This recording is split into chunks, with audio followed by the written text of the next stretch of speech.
เมื่อย่างนั้นไอ้พูดใส่เป็นไรในก่ออันตีป่วนเหลือตีเหนือไม่เลี้ยงกวนทางหลีเขานั่นวันเมื่อนั่นแหละสู้ถึงเปลี่ยนไม่ห้อมห่างเพราะว่าสู้เปลี่ยนไม่นั่งเฮาอย่างไหนเต้กูเสื้อกูลองสองสู้ก็ที่ได้เปลี่ยนตอนตาเฮาตั้งสีตั้งหมดอยู่เย้าเมื่อย่างนั้นไม่เลี้ยงกวนทางหลีเขาได้เปลี่ยนกูมันใส่ตัวซ้ำประสานกว่าเสียงเย้าเพราะสุ่มเขาตู้ข้านำก็ย่อมตัวลีลาเฮาว่าเนี่ยวันเมื่อได้เฮาจะได้มีตั้งเสื้อจำกันเดียวอ่ะสู้นี่มันเปลี่ยนลายไอ้แก๊กไอ้เป็นไรที่เฮ็ดสู้เลยคู่ไปว่าเฮาในเปลี่ยนลายมันก็คือนั้นเปิดด้วยนะถอดกูไงเว้ยอย่าไปเฮ็ดจังได๋นั่นล่ะใครจะนำไปนั่งกับไผก็จังได๋รับชินกว่ากับนี่เฮ้ยอีสังได้มาเมื่อย่ำนั้นก็นั่งก็ใส่เสื้อมันก็จังได๋ฮอดมาถึงตีในมันใจก็เอาสไตล์แม่งก็เมื่อย่ำนั้นได้ก็กราบตั้งหมอกนี่นั่นน่ะนะเฮ้ยเพิ่มมาเที่ยงได้มาเฮาได้นับ1ถึง3ป้อสุ่มคุบเข่าลงได้อย่าว่าเฮาบันฟังโซเกละเฮ้ยเปลี่ยนเพลอละนั่น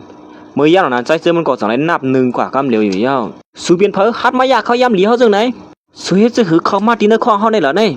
ไม่เลี้ยงก้นทางดีเขาก็ด้วยกว่าไผหลังมันไส้เสียวเหมือนเรียบติดต้องไหลว่าเรียบเปลี่ยนมันไส้ไหนนั่นสั่งไรห้องลัดซื้อมันไส้ขึ้นมาแต่มันไส้ก็นับ1 2 3อยู่เฮ็ดนั้นไอ้เปลี่ยนลายแล้วนี่ก็ห้องหาลุงน้องมันเฮ้ยมาจอยก็ยินนัวคนดังในห้องยันดังซอยเถียมซะนี่หมู่ซุ่มสุเฮ็ดสั่งอยู่แล้วได้มาจอยก็เฮ็ดเดียเลยไอ้ลายนั่นก็ห้องหาลูกน้องมันอยู่เฮ็ดนั้นเขาย่ำหนังนั้นก้อยหนังเก่ามันก็สั่งอุบกันอยู่ว่าเฮ็ดสั่งคนหมดดังเดินนั่นเขาว่าได้มันเจอเตโลเขาเรียนเจียมกันนั้นเรียนดังซื้อดังเกี่ยวเลยว่าเกนั่นเมื่อก่อนลาลีว่าเต็มมีเผลอเขาเปิ้งเขาถูซึ่งไหนเมื่อก่อนเขายันใจจื้อมันก็จะจ่อกว่าภายหน้ามันนั่นกำเหลียวอยู่ยาวเมื่อย่ำนั้นถึงที่มันสัมปตกเสือลงกว่ามันเลียดมือกำลงไว้กับไฟนั่นสั่งให้เลี้ยงลงขึ้นมาขึ้นกำเหลียวเฮ้ยผีหลอกเก่ามือย่ำนั้นมันก็เป็นอันโกดีเหนือใจจื้อมันเท่ๆว่าอยู่ยาวย้อนบัวใจจื้อมันเป็นคนธรรมดาเฮ้ยสูมาหาแถมเกี่ยมเขาจังไหนฮะนี่ใจจื้อมันก็สั่งให้เขียวมัน2 3กำให้นั่นเหี่ยวเมียบมันก็ไม่เหี่ยวน่ะเมื่อในเกี่ยวรวมกันนี่ห้ามมันใจในได้ลิ้นสัมปไพ่เต้นังเก่ามือย่ำนั้นเด็กก็ตรงว่าคืออีเราว่าเก่าก็ไหนก็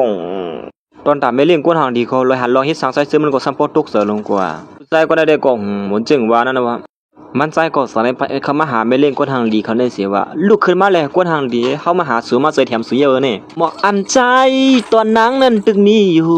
่สองสูเขายืนฟันสูในมาเข้าตั้งหึงหน่อยเยอะนี่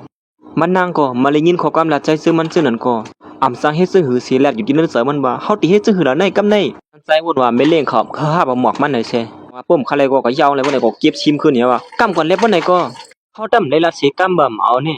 กูมื้อนี้เฮาก็ยาวเหี่ยวแล้วก็คาดว่าเขาเป็นคนต่างขึ้นมาก็ยัดเหลียวก็เปิ้นบ่หังก็อยู่มาสิมันนั่งก็ตรงไหนหาเอาลองตั้งหักนี่หรือใจซื้อมันนั่นกำเหลียวเหี่ยวมันหลบเป็นในจิมึกไกลหรอโม่3เสือจังนั้นมันก็หือดีมาถึงรอดลองได้ดอกนั่นช่างไอ้นั่นก็มาถึงไหนก็นั่นเหี่ยวว่าสุก็คาเลยมาหือเหี่ยว2เสือเหมือนมันซ่านที่มาหอมเกียมอยู่นั่นก้อยนั่นก็ไม่เลี้ยงเขาจังได๋อีนานไว้อย่าไปเฮ็ดจังนั้นล่ะถ้าหมอกสุยก็อัดดิหอมเกียมกันกำเหลียวนั่นเป็นการน่ะมั้งอย่างนั้นมันใส่ก็สั่งขึ้นละแทงว่าตาหา2ก็มาเป็นก็ฮักกันเหี่ยวละเฮาว่าเด้ฮะชัวหือก็มันใส่ก็สั่งขึ้นว่าเฮาละเที่ยงบ่เป็นดอกนะซุ่มไปปองใส่ก่อนนั่นที่เฮาเกี่ยวกอบเนี่ยซุเนี่ยเฮาละว่าเฮาตั้งสูงมาเป็นก็ฮักกันเหี่ยวละในนี่เมื่อย่ำหนังนั้นมันนั่งก่อดีไอซีเอาอึดอาดลงกว่าเฮ็ดนั่นเปียเฮียงตีเป็นก็หักกันตั้งเฮาได้มันหยาบพอเป็นดันในฮะดอนั่นมันใจก็สารยิบมาเกียมหางเดียมมาเล่งเขานั้นว่าซื้อว่าคือก็เมื่อไกลแน่เฮาดำบ่ได้ยินดีๆกว่านั้นเมละแทงกำลัวเมื่อย่ำหนังนั้นก็หนังเก่าไอ้ผู้ให้2ตัวนั่นก็สารเรียนของเขามาหาปอเลี้ยงก็คุบเข่าให้แนวน่ะเฮ้อเมื่อปอเลี้ยงเฮ็ดสั่งนั้นหมูซุ่มเขาเข้ามายันนี่สุยหังละในซุ่มตุ้ยเขานั่นล่ะไอ้หมูซุ่มโหดให้ก็สั่งมาให้สุคำปอเลี้ยงเฮาอย่างนั้นน่ะก็ห้ำมื้อเดียวในเมืองหัวฮัดมาหิมก็หักปอเลี้ยงเฮาจังได๋กำได้ฮับเป้เนี่ยอย่างนั้นใจเสื้อมันก็จังได๋จักอินเฮียตั้งได้วันสิฟ้าผ่าอันเขา2ก้อนนั้นเปิ้นลำพิธีไว้ให้นั่นเหี่ยวมื้อยาวๆล่ะเขา2ตัวได้เขาอย่างนั้นน่ะแม่เลี้ยงเขาก็อาซุบๆทำก้มตุบละสิอีดอกน่ะเฮ้ยเขาให้สั่งกว่านั้นมาเป็นหยังกว่านั่นเฮาว่าแต่สุยเบกว่าเขาจะเขา2ก้อนนั้นอันเขาทำซุมไกนั่นสุดดำไปต่อเขาสิกำของตัวนั้นก็ปีนจูจีลงมาให้นั่นเหี่ยว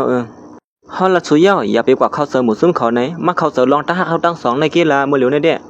เขาถามสูเสียเมื่อไกสุดดำไปต่อเขาเนี่ยอันเสียมันใส่ก่อสั่งเลยถามลองตั้งหักที่ไม่เลี้ยงเขาเฮ็ดซึ่งหือเลยสวมตอบคำถามเขาล่ะว่าเขาตั้ง2ก็เป็นก็หักกันในสุดดำตอบเขาเสียกำมันนางก็อึดอาดอยู่ซึ่งนั่นเสียคำเสว่าอยู่หนังเก่าพ่อย่ำหนังนั้นเด้ปอตีอำตอบซ้ำหักแม่นเย้าปอตีว่าตอบซ้ำกุมนี่ว่าหามคนเหตุการณ์เป็นก็หักกันในถ้ำมันนำเป็นคนต่างขึ้นมาใจเสื้อมันก็สั่งว่าตอบก็เฮ็ดไหนก็ร่วมกันแน่ก็สุ่มตอบก็เฮาเฮ็ดไหนเฮียว่าบ่นั่นก็มันใจก็สั่งเอาน้ำมันเข้ามาจำเที่ยวก็เฮ็ดจึงไปก็เขาบ่นนั่นน่ะว่ามันใจก็สั่งในสู่ปนั่งยิงกวนหางดีเขาในกำเหลียวเฮียเมื่อพ่อนเขาตั้ง2ก็ตึกขี่กันอยู่นั่นก้อยหนังเก่าก็โฮมเหตุการณ์มันใจก็สั่งในฮอดมาถึงที่ไหนเมื่อไกลนั้นเสียงมันโมมาตั้งในนี่เมื่อว่าอีสังนั้นไม่เลี้ยงเฮาคือแล้วนั่นก้อยขี้ดิงเขาใจคิงดิงเยอะข้อมตั้งในหาทางเนาะเมื่อไกลนี่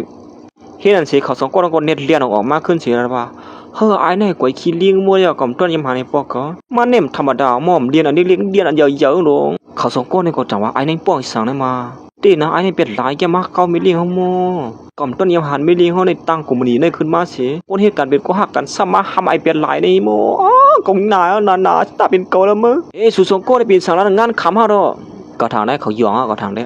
มาเตียนพวกเลียดเอาที่ไหนเจียมือไกลนี่ก็ด้วย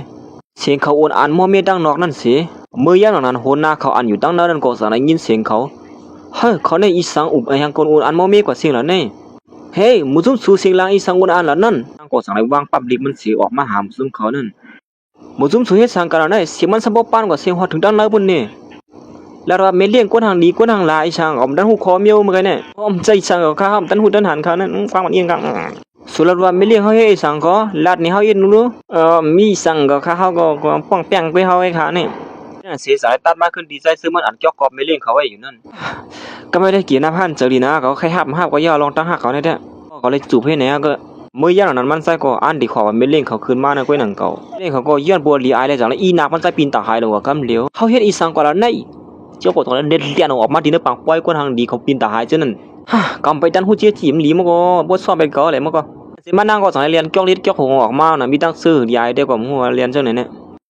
สุปอนตั้งสุเท่าลู่ซุ่มยองหือละในกำในเตี้ยเฮาตั้มไปตั้งในตั้งตัวเสียอิดมาก็ร้องในเป็ดสั่งในมันเป็นมาไว้บ่เป็นแต่ในล่ะไอ้ผู้ชายก็ในก็ติรัดในคนหน้าเขาก่อมหันลัดย้อนปัวเป็นเมเลี้ยงเขาเลยติรัดจึงหือก่อมไล่ในเขาหิวนี่มาขับเจ้าในติรัดก็มันร้อยจ้าว่าลาออกมาว่าเมเลี้ยงเขาจูบบ่ได้เป็นหลายนั่นแหละกว่าขี้เงินในเฮาดีหือนี่มาก็สั่งลัดขึ้นมาว่าอ๋อเฮาเมื่อไงเฮาลัดเรียนกว่าไอ้ค่ะนั่นมีสั่งดอกค่ะ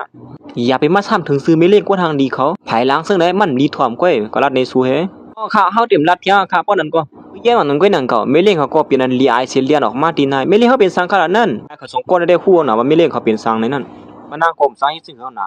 เฮ็ดสังขารเมเลี้ยงเขาก็เป็นยังเขาในมันก็ญาติบินเขาหมู่ซุ่มเขาเลยหันรอเฮ็ดสังเมเลี้ยงเขาก็เป็นอันปึ้งหูปึ้งตาไว้เลยเมเลี้ยงเขาคักในบนใครหลังไล่ไว้ไหนมา